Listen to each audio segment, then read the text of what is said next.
Let's fucking go. On the Ball Spreads Prediction Show, coming to you live April 21st. NBA best bets, my takes, my leans, where I'm going with my money. But first off, we just cashed a plus 11,000 home run parlay. Let's get into it. With the review and that parlay we just cashed, emotions riding high, plus 11,000 odds parlay. Vlad Guerrero, Cal Riley, Max Muncy all took us yard. Multiple clients cashing. One client $25 into 2,500. Absolutely broke the books with that one. Another client turning $1 into like $110. I mean, these guys absolutely rolled yesterday. I love to see when clients eat.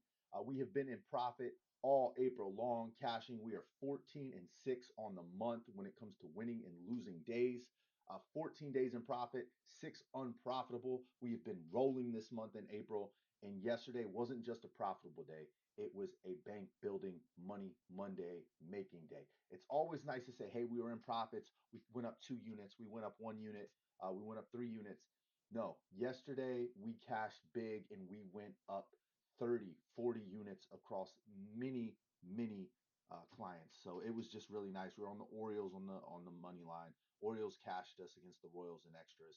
We were on the Carolina Hurricanes play of the day. They cashed us in overtime. Nothing was easy. It was all a sweat. But end of the day, we made money, and that's what matters. My favorite play of the day that I handicapped was the Timberwolves.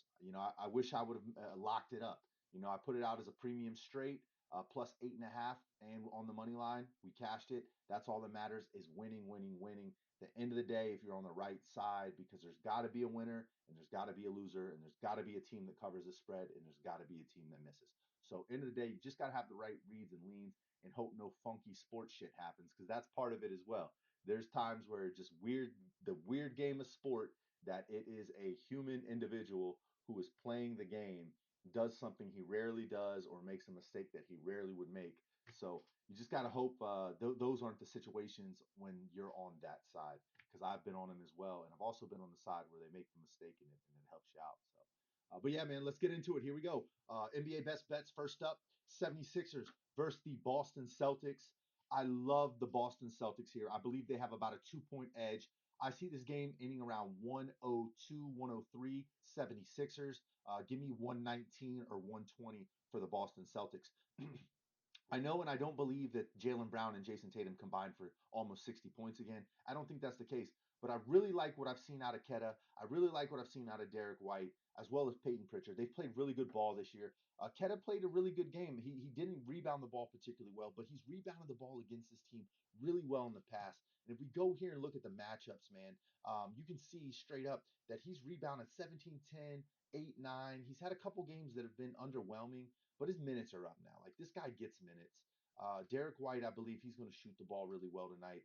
I have a lean towards him on that. He always typically hits about 2 threes against this team, but I wouldn't be surprised to see him knock down about 3, maybe even 4 tonight. I think they're going to be making a focus on blitzing the ball on Tatum or Brown. So one of those guys are going to open up. It's either going to be Brown if they blitz Tatum. Brown's going to open up if they and Derek White, or if they blitz, Jaylen Brown, Tatum, or Derek White's going to open up. Somebody's going to get a couple extra jumpers and 3 pointers. So I would give a look maybe to Jason Tatum or Derek White on 3 pointers. Tyrese Maxey, VJ Edgecombe, Paul George. They all shot like shit last game. And that's the only reason that it is a little scary laying the minus 14 with the Celtics, just because you have to believe that they shoot the ball better, that they shoot the ball at a higher clip than what they did this last game.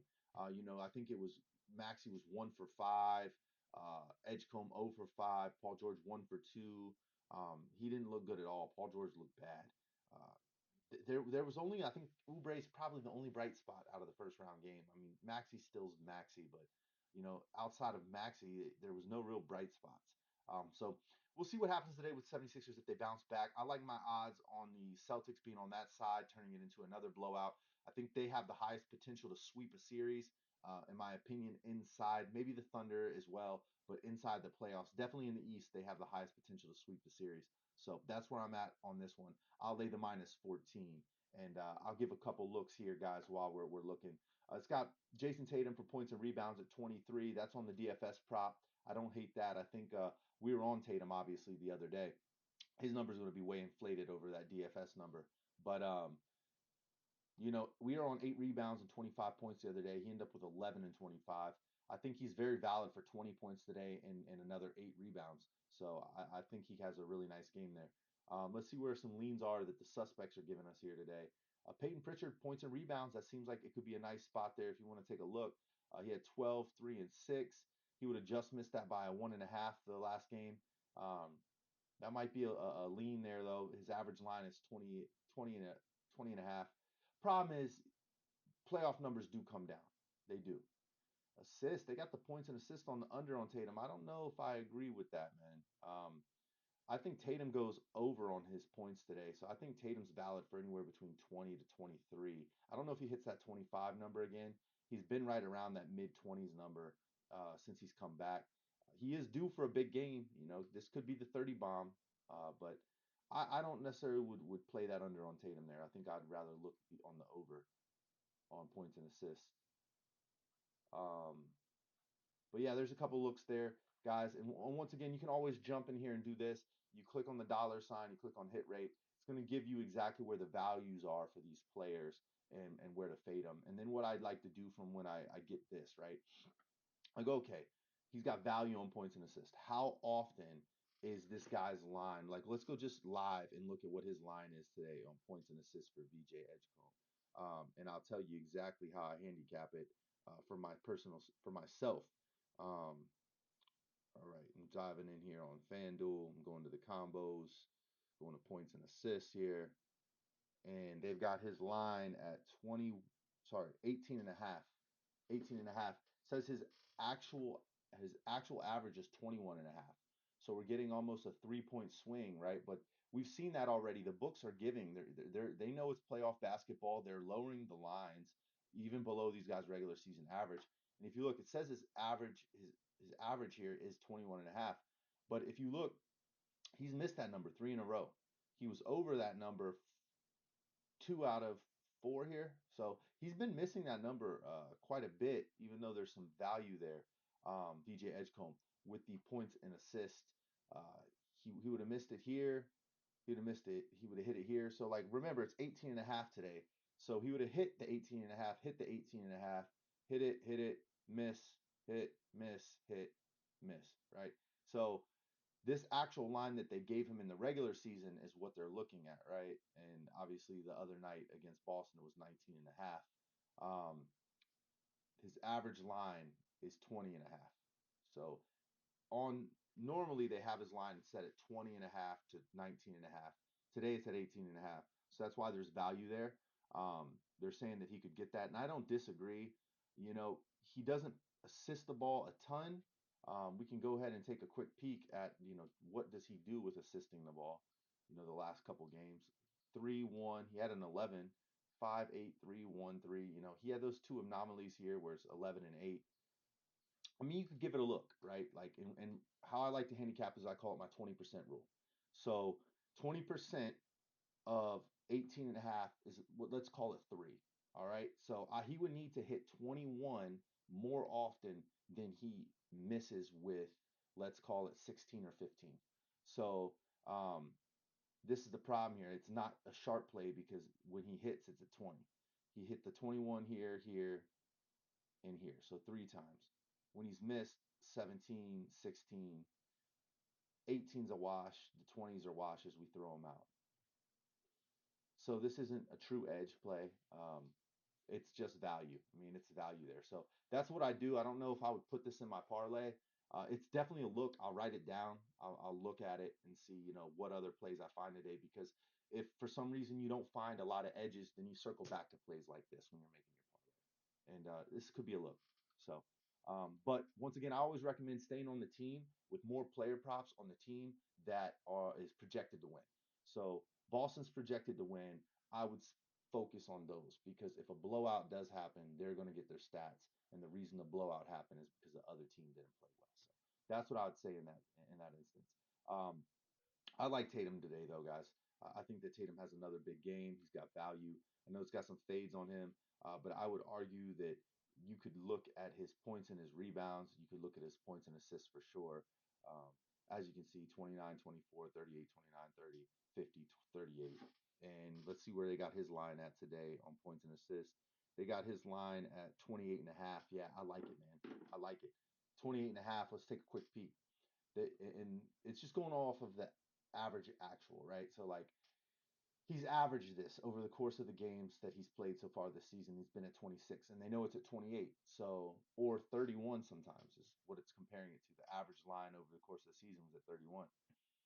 So, guys, 29, 24. Let's call it what? Let's call it roughly five and a half. So that's he's got to exceed it by that much. So he exceeds it here, um, here and here. Obviously, these unders he didn't play. He would have missed here, would have broke even here and here. I still think it's a valid play. I think Jason Tatum can get you 30 just off of points. 28 and a half. I don't hate it. I easily could see him going for 24 and 6, 25 and 4, 25 and 5. I mean, guy could get you 30 outright and cover the points and assists. I think that's a nice play. I think that might be one of the better plays on the board is out of this Celtics game. But yeah, give me the Celtics minus 14. Sorry to ramble on this game for too long, guys. We're going to keep it moving. We're going to go here into the Spurs game where I will try to keep it a little bit short and sweet. I'm going to give you my take. Take is this. Spurs looked really, really good. They rolled. We were on the Spurs side of things. I think that they roll again here tonight. I think they do win. But this is the question mark, and this is why I'm hesitant to lay the points with the Spurs here. The Portland Trailblazers found something in the fourth quarter. They were physical, they were getting to the elbow, they were shooting the ball, and the Spurs were still trying. They got physical with Wemby. I think tonight they bring in more bench players off the bench. I think they use up fouls. I think that they play some bully ball because they've got guys in Jerami Grant, Drew Holiday, Donovan Clingan, guys who are not scared to get physical. And I think that's their brand of basketball, and they've got to play that tonight. And Victor Wembanyama showed us he is phenomenal. Best Spurs debut in the history of the franchise for a playoff game. Dude was 5 from 5 for deep. There's the key. Had 30 points, 5 from 5 from deep. Over half of his points, he had 35, I think. Half of his points, or a good chunk of his points, came from the 3-point line. And he was perfect from downtown. I don't believe he's perfect from downtown again today. He's going to have to get off the perimeter. I've said it time and time again. When he gets down there, down low, commands the game, is down low, creating his shots, not shying away from contact. He's in there playing physical. They're gonna blow teams out. He's 7'4". He's athletic. Like you get around the basket, you're gonna make things happen. So that's my thing. I want to see him inside the paint more, not out on the perimeter looking for that three. There's nothing wrong with it. He can do it a couple times a game.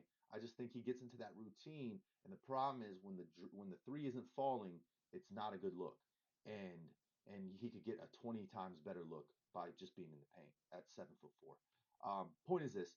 I think they found something late in the fourth quarter. They ripped off 9 straight baskets, then missed one and ripped off another 4 straight baskets. They were down 21 going into the fourth, ended up backdoor covering this almost backdoor covering the spread. I think they lost by 13, but they did an impressive job. They won the fourth quarter outright. They lost to them in every single quarter. One quarter, one, two, then three. Trailblazers won the fourth quarter technically, and I know we see that from time to time with the teams with big leads. They'll let off the gas. I don't think that was just letting off the gas. I think that they were still out there trying to play basketball. They had the starters in all the way up until the end. They just shot really well. Scoot Henderson, Drew Holiday. Um, Really, those were the two bright spots in the fourth quarter for me. I think Donovan Clingan started running the floor better. So, guys, I'm gonna want to lay the 11 and a half here. I'm gonna hold off betting it until to see what this line does. If this line jumps to 12, 12 and a half, I like it even more. I really think that this final score in this game could be like a 108 to 118, 109 to 17. Like I think it's a 9 to 10 point win for the Spurs. Like I think it's right there. I think Vegas is spot on this number, but I think Portland stays inside of it today. They come out and they play with some grit on the road here in San Antonio in the second game after getting punched in the mouth early. I think that they come out in the first quarter and they potentially win the first quarter as well. And we see them kind of put their foot to the gas, play physical with the Spurs team, and they cover the spread. They keep it close. They make it a dogfight. So that's where I'm at on this one. I want my money on this on the Portland side, but I do believe Spurs win. So if you're a money line better, I don't believe there's any value on that money line at minus 700, but you know, that's where we're at. And guys, look, this it's been chalky. This has been a chalky playoffs, and it always is. Like in the first rounds, the top dogs always win. There has been very little upsets. You know, you had the Orlando Magic. That was pretty much the upset of the playoffs so far.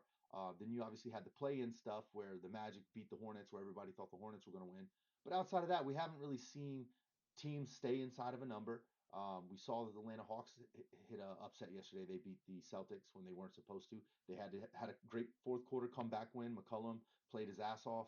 So yeah, it happens. That's sport, right? You know, Knicks took their foot off the gas. They blitzed Brunson. Nobody else made shots. That's been the story to the Knicks all season long.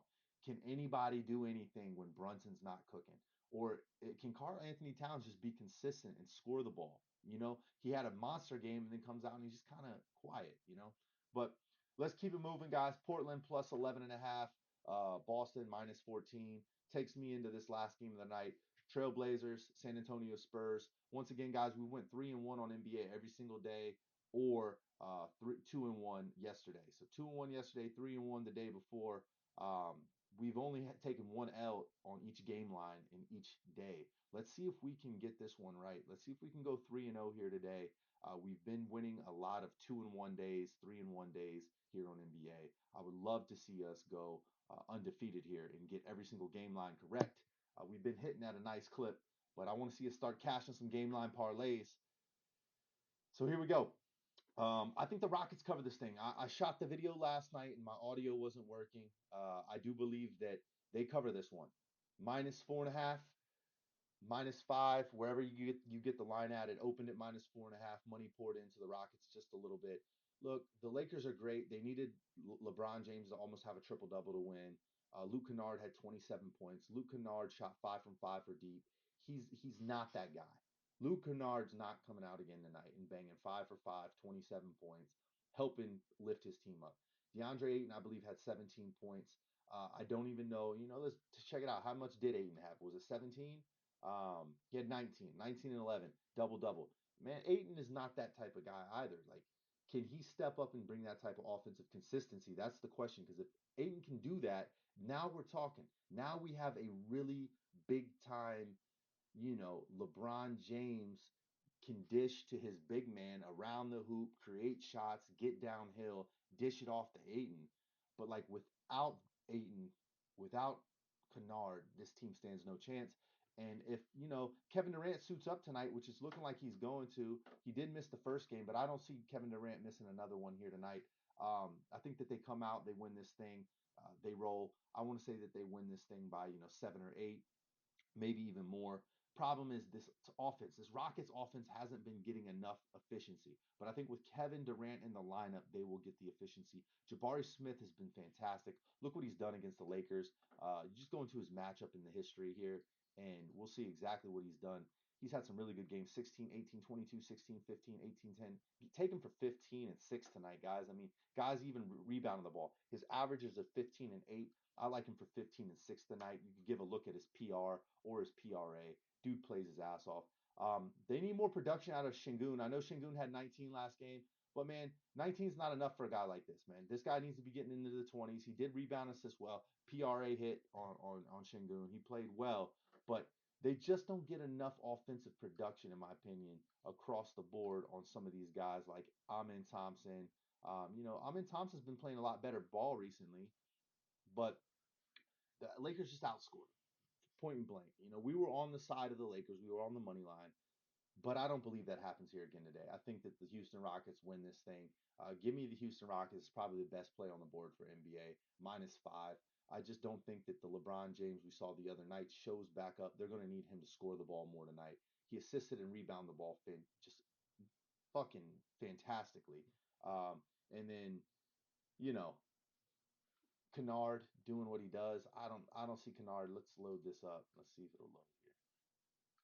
Let's see if what Kennard did the other night. 27, 4, and 3. Like he was 5 for 5 from deep, 4 for 6 from the free throw line. Like This guy's not doing that again, man. I'm sorry. I love Luke Kennard. I think he's got great competitive spirit. But these guys right here, Reed Shepard, Kevin Durant, Jabari Smith, Amon Thompson, Alperen Şengün, you can even argue Tari Eason coming off the bench. They're going to outscore these guys here tonight. These guys just aren't going to have enough offensive power to keep up with them, especially if Kevin Durant jumps into the lineup. That's my take. Number short. I see this team with the Rockets, even though they've been inefficient on the road and inefficient with their offense at times. I don't think that that's the case tonight. I think that they win and they beat the Lakers handedly, and they even this thing up 1-1, just like we saw the Hawks do. And yeah, that's where I'm at. That's my take, guys, and I appreciate you tuning in. We got the Boston Celtics -14. We've got the Portland Trailblazers. Let's call it +12. And then we have the Houston Rockets -4.5, -5, wherever you get it at. That's where I'm at, guys. I really like those plays. I would say take a look. If you don't have Blowout Alert, go download Blowout Alert. Get all of the player props, get all of the data. Make sure you look at exactly what side you want to lean. First basket scorers. Today it's recommending Stephon Castle and Denny. I kind of like those two guys right there. Like, why don't we take Stephon Castle and Denny for a first basket score? Or you can pivot and do what I did, and we cashed one yesterday. Players to score in the first 3 minutes. You could do players scoring in every quarter or X amount of points in the first 3 minutes. I've been just playing 1 point in the first 3 minutes, and I cashed back-to-back days. Last night we had Karl Anthony Towns and Jamal Murray. Both scored 1 point in the first 3 minutes for a +178 two-leg. You could do the same thing, or you could get a little bit more crazy. I did put one together where I had Evan Mobley, Anthony Edwards, and one other guy scoring. I can't remember who it was. One of them missed it where they were scoring a minimum 3 points in every quarter. Somebody did miss it. I can't remember who it was. I'd have to go back and look at my bet slip. But yeah, that's where we're at, guys. Have a wonderful fucking Takeover Tuesday. If you want my plays, I have all of my sequenced plays in the links below. All you have to do is click on the descriptions below. It has the link to download Blowout Alert, this app that you are looking at right now. You can sign up completely free, decide if upgrading to Elite is for you, or if the free information that we're giving you is good enough. Once again, guys, we have MLB coming out on Blowout Alert later this week. I highly recommend you guys sign up now. Get into the Blowout Alert app in the description with the links below. If you want my sequence plays, go ahead, click my Winible link. Use code word money. It'll help you save. All right, guys, that's it. I'm booking the one way. I'm out of here. See y'all next time.